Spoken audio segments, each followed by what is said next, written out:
Na manhã de 5 de abril de 2014, Cláudia Montenegro acordou ao lado de um homem que não estava mais lá. Chamou socorro.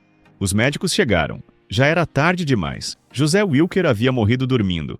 Sem dor, sem aviso, sem despedida. Tinha viagem marcada para os Estados Unidos. Tinha tido uma peça pronta para estrear. No dia seguinte, Guilhermina Guinle foi ao velório no Teatro Ipanema e disse uma frase que o Brasil não esqueceu. Para ele foi muito bom da forma que foi. Para quem fica é triste. 10 anos depois, ninguém ocupou o espaço que ele deixou. E talvez nunca ocupe. Você está no canal Vidas por Trás da Fama. Hoje, a história completa de José Wilker, a censura de Roque Santeiro, o casamento com 28 anos de diferença e o legado que não envelhece. Se ainda não é inscrito, clica e ativa o sino. E desce nos comentários ou escreve qual personagem do Wilker ficou para sempre na sua memória. Ele merece ser lembrado. Agora vamos ao que importa. 5 de abril de 2014. Um sábado comum no Rio de Janeiro. Wilker havia passado a noite na casa de Cláudia Montenegro, sua companheira, num apartamento em Ipanema. Naquela noite, havia ido dormir satisfeito. Tinha acabado de finalizar seu trabalho na peça O Comediante. Tinha viagem marcada para os Estados Unidos. Estava fazendo dieta, havia perdido 4 quilos. Para quem estava perto, a impressão era de um homem em paz. Com planos, com projetos, com futuro. Não havia sinal algum do que estava por vir. Cláudia acordou e percebeu que algo estava errado. Chamou socorro. Os médicos chegaram por volta das 10 horas, mas não conseguiram reanimar o ator. José Wilker havia sofrido um infarto fulminante enquanto dormia. Morreu sem dor, sem agonia, sem despedida. Tinha 69 anos. A notícia se espalhou pelo Brasil com a velocidade de quem não consegue acreditar no que está lendo. Porque Wilker não era o tipo de ator que o público imagina encontrando no noticiário de óbitos. Era presença viva demais. Sua última aparição em novela havia sido apenas um ano antes, em 2013, em Amor à Vida, onde interpretou o médico Herbert. Em 2012, havia sido o coronel Jesuíno Mendonça no remake de Gabriela, gerando o bordão "Vou lhe usar", que se tornou febre nas redes sociais. Wilker não era memória do passado. Era presente ativo. Artistas e colegas de décadas pararam para prestar homenagem. Tony Ramos falou de um brasileiro atento, sempre informado, sempre profundo. Outros lembraram do humor, da generosidade, da capacidade única de transformar qualquer papel em algo inesquecível. O corpo foi velado no Teatro Ipanema. Um teatro, não uma funerária. Um palco, não uma sala de espera. O único lugar que fazia sentido para um homem que havia dedicado cada década da sua vida à arte de estar em cena. Guilhermina Guinle esteve lá e disse com a serenidade de quem já havia processado a dor. Foi até do jeito que ele queria, sem sentir nada, dormindo. Para ele foi muito bom. Para quem fica, é triste. Para quem fica, é triste. 10 anos depois, o Brasil ainda não terminou de sentir essa tristeza. José Wilker Almeida nasceu em 20 de agosto de 1944 em Juazeiro do Norte, interior do Ceará. A mãe, Raimunda, era dona de casa. O pai, Severino, caixeiro viajante, um homem que vivia em movimento, vendendo de cidade em cidade, raramente presente. Era uma infância simples, distante de qualquer holofote, sem nenhum indício do que aquele menino se tornaria décadas depois. A família se mudou para Recife ainda quando Wilker era criança. Foi lá que tudo começou. E começou cedo demais para um menino de 13 anos. Ele conseguiu uma vaga como figurante no teleteatro da TV Rádio Clube do Recife. Sua primeira aparição foi como cobrador de jornal na peça Um Bonde Chamado Desejo, de Tennessee Williams. Não era um papel, era uma presença de fundo. Mas foi o suficiente para entender que aquele era o lugar onde queria estar. Tentou ser locutor de rádio e perdeu o emprego porque a voz, ainda em formação, oscilava demais. A mesma voz que décadas depois seria descrita como a mais inconfundível do Brasil foi, aos 13 anos, o motivo de uma demissão. Nos anos seguintes, o caminho foi tortuoso. Wilker estudou sociologia na PUC do Rio de Janeiro, para onde se mudou em 1967. Mas a academia nunca foi suficiente para um homem com aquela energia. Abandonou o curso para se dedicar ao teatro e mergulhou de cabeça trabalhando no movimento de cultura popular do Recife, dirigindo espetáculos pelo sertão nordestino, realizando documentários sobre cultura popular. Então veio o golpe de 1964. O governo que assumiu não tinha espaço para artistas com o perfil de Wilker. intelectual, politizado, incômodo. Ele ficou desempregado, sem renda, sem perspectiva, sem plano. Foi nesse momento que tomou a decisão que mudaria tudo. Pegou o que tinha e foi para o Rio de Janeiro correr atrás de uma carreira que ainda não existia. Aos 26 anos, com a peça O Arquiteto e o Imperador da Assíria, ganhou o prêmio Molière de melhor ator, o mais importante do teatro brasileiro na época. Em 1971, estreou na televisão com a novela Bandeira 2 da Globo, e a partir daí não parou mais. O menino de Juazeiro do Norte, que havia perdido o emprego de locutor por causa da voz, havia se tornado, pela mesma voz, o ator mais respeitado do Brasil. 1976. José Wilker tinha 31 anos e uma carreira televisiva em construção quando recebeu um convite que mudaria tudo. O diretor Bruno Barreto estava adaptando para o cinema o romance de Jorge Amado, Dona Flor e seus dois maridos. O papel central masculino era Vadinho, um homem irresponsável, sedutor, vivo demais para ser contido, e que retorna da morte para perturbar a nova vida da esposa. Era o tipo de personagem que exigia presença física, carisma animal e a capacidade rara de fazer o público torcer por alguém que, tecnicamente, não merecia torcer.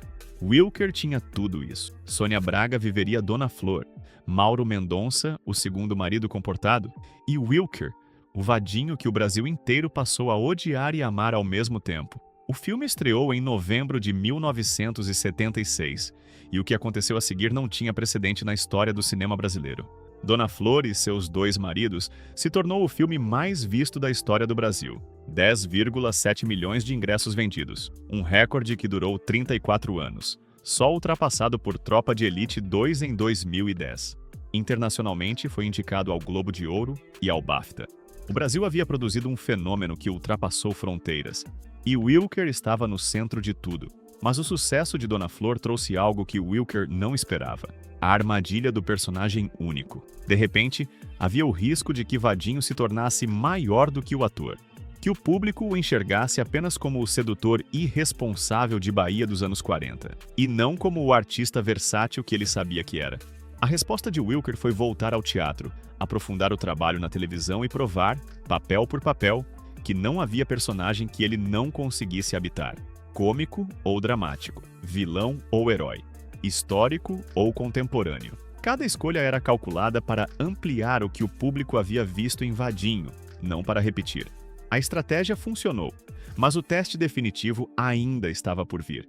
E viria na forma de uma novela que a própria ditadura militar havia tentado apagar da história da televisão brasileira. O que aconteceu com Roque Santeiro em 1975 é um dos episódios mais perturbadores da história da televisão brasileira, e um dos menos conhecidos pelo público que cresceu assistindo a novela. Em setembro de 1975, a TV Globo havia gravado praticamente todos os capítulos. O elenco estava montado, a produção estava pronta, a data de estreia estava marcada. José Wilker já vivia o personagem Roque Santeiro, um falso santo que retorna à vida 17 anos após ser dado como morto e ameaça o poder dos políticos e das famílias que lucravam com o seu mito. Horas antes da estreia, o regime militar mandou suspender tudo. A censura federal identificou no roteiro de Dias Gomes e Aguinaldo Silva uma crítica direta ao culto religioso manipulado pelo poder político, algo intolerável para um governo que usava exatamente esse tipo de simbolismo para se sustentar. A novela foi proibida integralmente. Nenhum capítulo foi ao ar. Wilker e todo o elenco viram meses de trabalho serem enterrados por um decreto. A proibição durou 10 anos. Foi só em 1985, com a abertura política já em curso e a ditadura militar em colapso, que Roque Santeiro finalmente estreou, com um elenco parcialmente reformulado, mas com o Wilker no papel principal ao lado de Regina Duarte como a Viúva Porcina e Lima Duarte como Sinhozinho Malta. A espera de uma década não diminuiu o impacto, fez o contrário. A novela se tornou um fenômeno de audiência e um marco definitivo da teledramaturgia brasileira. O bordão de Wilker no papel é justo, é muito justo, é justíssimo. Atravessou gerações. Mais de 40 anos depois, ainda aparece espontaneamente nos comentários de qualquer vídeo que mencione o seu nome. É o tipo de frase que deixa de pertencer ao ator e passa a pertencer à cultura de um país inteiro. Mas o que este episódio revela sobre Wilker vai além da novela em si.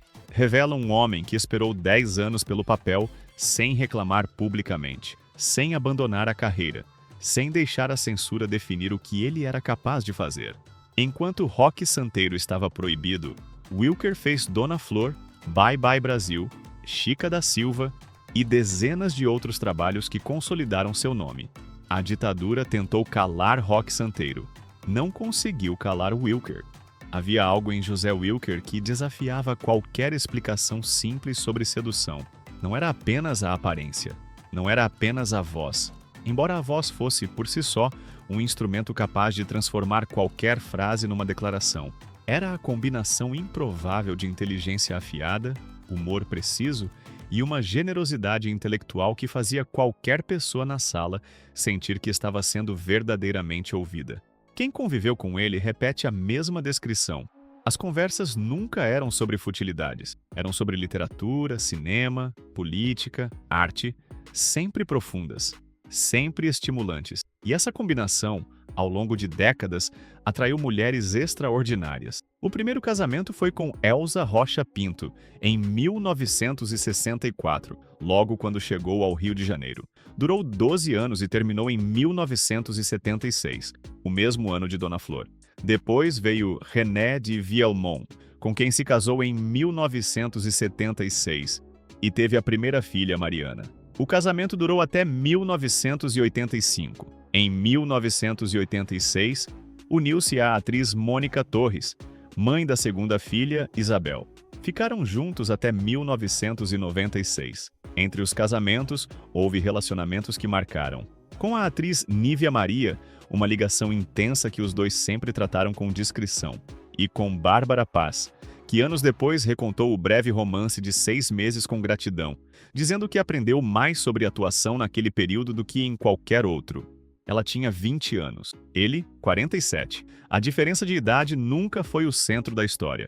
O que ficou foi o aprendizado.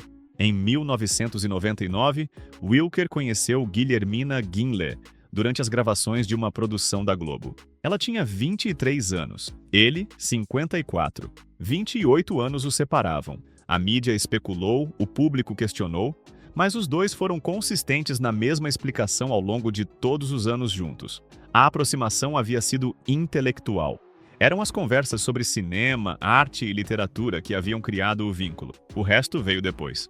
Ficaram casados até 2006. 7 anos de uma união que terminou sem drama, sem traição, sem escândalo. O casamento chegou ao fim porque tinha de chegar. Wilker foi prestigiar a peça de Guilhermina após a separação.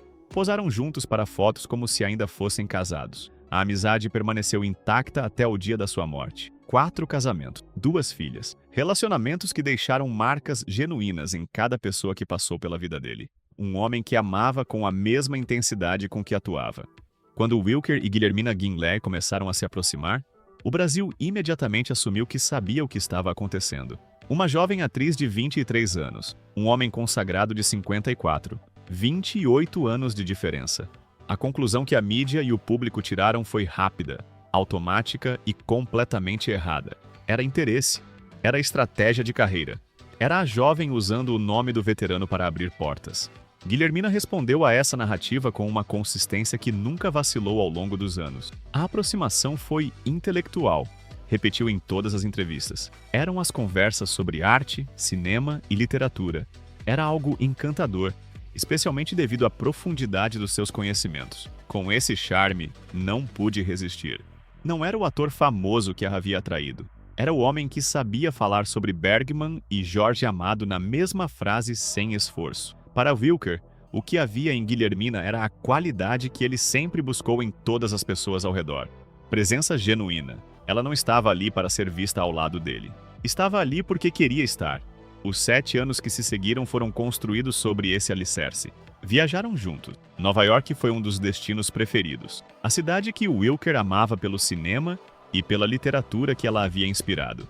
Viveram com a discrição que ele sempre exigiu de qualquer relacionamento. Quando havia problemas, resolviam internamente, longe das câmeras e dos repórteres que tentavam extrair confissões nos tapetes vermelhos. Em dezembro de 2006, anunciaram a separação, sem explicação dramática, sem acusação. Guilhermina disse apenas que O casamento acabou porque tinha de acabar, e que não havia motivo específico, que não foi a diferença de idade, que não foi conflito de agenda. Foi o curso natural das coisas. Mas o que ficou depois do término é o que verdadeiramente define a qualidade desse relacionamento. Wilker foi assistir à peça de Guilhermina após a separação. Os dois posaram juntos para fotos. Em 2010, ela ainda dizia em entrevistas que não sabia o que faria sem os conselhos dele. E quando ele morreu em 2014, ela foi ao Teatro Ipanema, olhou para o caixão e disse a frase que o Brasil inteiro ouviu. Que honra ter feito parte da sua vida durante 10 anos. Obrigada, Zé, pelo seu precioso tempo. Tempo que você sabia aproveitar como ninguém. Não era a fala de uma ex-mulher ressentida. Era o depoimento de uma aluna falando do melhor professor que havia tido. E Wilker, até o fim, foi exatamente isso para todos que passaram pela sua vida. Depois da separação de Guilhermina, em 2006, José Wilker poderia ter desacelerado. Tinha 62 anos. Tinha uma carreira que qualquer ator do mundo assinaria embaixo sem hesitar. 29 novelas, 49 filmes. O Prêmio Molière, Dona Flor. Roque Santeiro. Giovanni Improta em Senhora do Destino.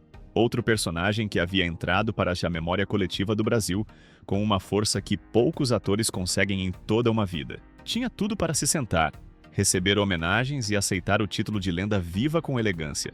Não foi o que aconteceu. Wilker era incapaz de parar, não por ansiedade ou insegurança, mas porque o trabalho, para ele, nunca havia sido obrigação. Era o estado natural de existir.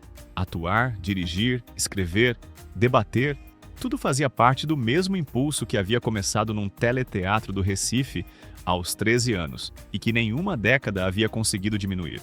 Desde 1996, havia assumido a direção do humorístico Sai de Baixo na Globo e dirigiu a maioria dos episódios durante anos, acumulando as funções de ator e diretor com uma naturalidade que impressionava os colegas. Em 2010, publicou o livro Este Não É um Livro sobre Cinema, uma coleção de reflexões sobre arte, linguagem e cultura que confirmou o que todos que o conheciam já sabiam. Wilker era escritor tanto quanto era ator. Em 2012, voltou ao horário nobre com o remake de Gabriela, interpretando o coronel Jesuíno Mendonça. E o bordão "Vou lhe usar" se tornou viral nas redes sociais num momento em que Wilker tinha 67 anos. Não era nostalgia, era relevância contemporânea. Em 2013, seu último trabalho em novela. O médico Herbert em Amor à Vida, de Walcir Carrasco. No início de 2014, finalizou a peça O Comediante, que estrearia em breve. Tinha viagem marcada para os Estados Unidos. Havia perdido 4 quilos com dieta e exercício. Os que estavam perto descreviam um homem animado, cheio de projetos, olhando para frente. Cláudia Montenegro, sua companheira dos últimos 3 anos, era a pessoa ao lado de quem tudo isso acontecia. Uma relação construída na mesma descrição que havia marcado cada capítulo da vida pessoal de Wilker. 2 adultos que escolheram um ao outro, sem precisar que o mundo soubesse dos detalhes. Na noite de 4 de abril de 2014, Wilker foi dormir no apartamento de Cláudia em Ipanema. Não acordou.